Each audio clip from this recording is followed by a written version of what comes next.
सभी भक्तों को सुदेश खुराना का सादर प्रणाम। आज एकादशी का पवित्र दिन है। हर 15 दिन के बाद एकादशी आती है। हमें एकादशी के आने का इंतज़ार रहता है। व्रत रखेंगे, कथा करेंगे, ये मन में उत्साह रहता है। तो आओ आज हम मिलके पुत्रदा एकादशी की कथा करते हैं। सावन मास के शुक्ल पक्ष की एकादशी को पुत्रदा एकादशी कहा जाता है। इस दिन भगवान जनार्दन की श्रद्धापूर्वक पूजा की जाती है। भक्ति पूर्वक इस व्रत को करने से सभी कामनाओं की पूर्ति होती है। संतान प्राप्ति की इच्छा रखने वालों को यह व्रत अवश्य ही करना चाहिए। धर्मराज युधिष्ठिर जी ने श्री कृष्ण महाराज जी से कहा कि आप सावन के शुक्ल पक्ष की एकादशी के बारे में बतलाइए। तब कृष्ण महाराज जी ने कहा कि हे पांडुपुत्र युधिष्ठिर, सावन शुक्ला एकादशी का नाम पुत्रदा है। मैं इसके बारे में एक प्राचीन कथा सुनाता हूँ, जिसके पढ़ने और सुनने मात्र से वाजपेयी यज्ञ का फल प्राप्त होता है। आप ध्यानपूर्वक इस कथा को सुनिए। द्वापर युग के आरंभ में महिष्मती नगरी में महिजित नाम का एक प्रतापी राजा राज्य करता था। उसका बहुत बड़ा राज्य था, परंतु कोई पुत्र न होने के कारण राजा महिजित को राज्य सुखदायक नहीं लगता था। पुत्र प्राप्ति के लिए राजा ने अनेक दान, पुण्य, यज्ञ, हवन आदि उपाय किए, परंतु राजा को पुत्र की प्राप्ति नहीं हुई। वृद्ध अवस्था आती देख राजा अपनी प्रजा के प्रतिनिधियों और विद्वान ब्राह्मणों को बुलाकर कहने लगा, हे प्रजाजनों, मैंने इस जन्म में कोई पाप नहीं किया। मेरे खजाने में अन्याय से उपार्जन किया हुआ धन नहीं है और ना ही मैंने कभी देव मंदिरों, सदग्रंथों, ग्रस्तों अथवा ब्राह्मणों का धन छीना है। किसी दूसरे की धरोहर भी मैंने कभी नहीं ली और ना ही प्रजा पर अन्यायपूर्ण कोई कर लगाया है। मैंने प्रजा को पुत्र के समान पालन किया है तथा ब्राह्मणों और सन्यासियों को भरपूर दान देता हूँ।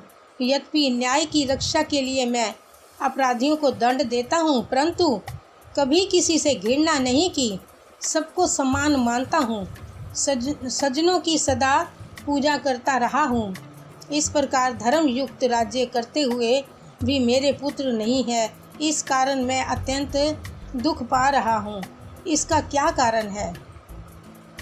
राजा महिजित की इस समस्या के निवारण हेतु प्रजा के प्रतिनिधि तथा मंत्रीगण वन में जाकर बड़े बड़े ऋषियों और मुनियों के दर्शन करते हुए किसी विद्वान तपस्वी की तलाश में लग गए। एक आश्रम में उन्होंने एक अत्यंत वृद्ध धर्म ज्ञाता, बड़े तपस्वी, परमात्मा में मन लगाए हुए, निराहार, जितेंद्रिय, जितात्मा, जित क्रोध, संतान, धर्म के गूढ़ तत्वों को जानने वाले, समस्त शास्त्रों के ज्ञाता महात्मा लोमश ऋषि को देखा। एक कल्प के व्यतीत होने पर एक रोम गिरता था। लोमश ऋषि का इतनी अधिक सी आयु। सबने जाकर लोमश ऋषि को प्रणाम किया और उनके सामने बैठ गए। उन्हें देखकर ऋषि ने पूछा कि आप लोग किस कारण से आए हैं? आप मुझे अपनी समस्या बतलाइए। निस्संदेह मैं आप लोगों का हित करूंगा।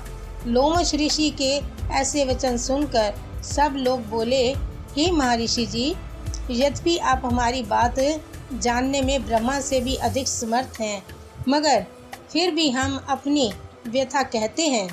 महिष्मतीपुरी का धर्मात्मा राजा महिजित प्रजा का पुत्र के समान पालन करता है, परंतु फिर भी वह पुत्रहीन है। हम लोग उसकी प्रजा हैं। अपने राजा के दुख से हम भी दुखी हैं।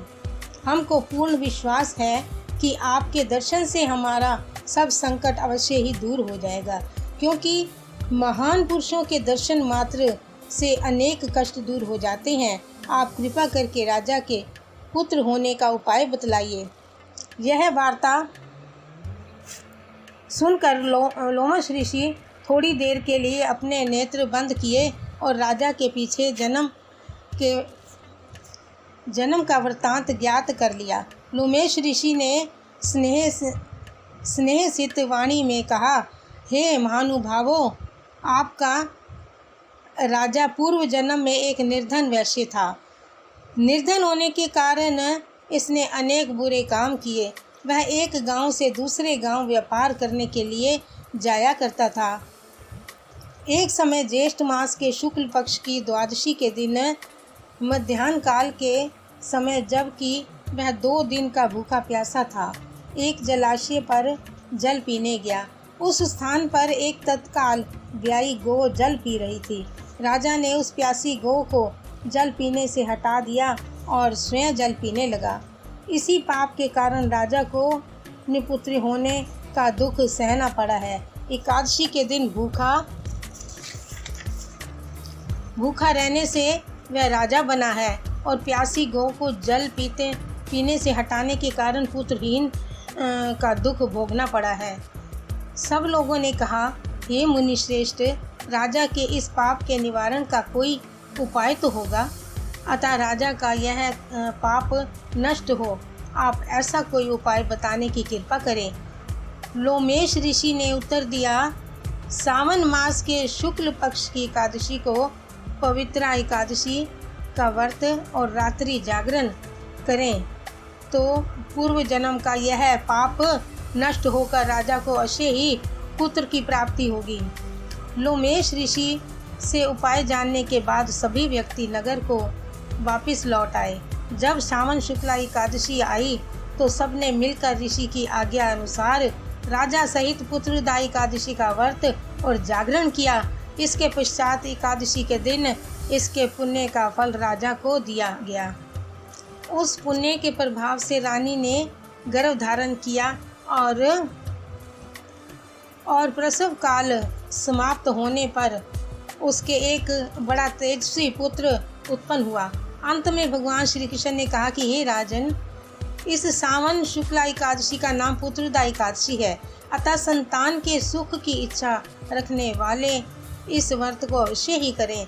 इसके महात्म्य को सुनने से मनुष्य सब पापों से मुक्त हो जाता है और इस लोक में संतान सुख भोग कर परलोक में स्वर्ग हो जाता है। बोलो श्री कृष्ण भगवान जी की जय।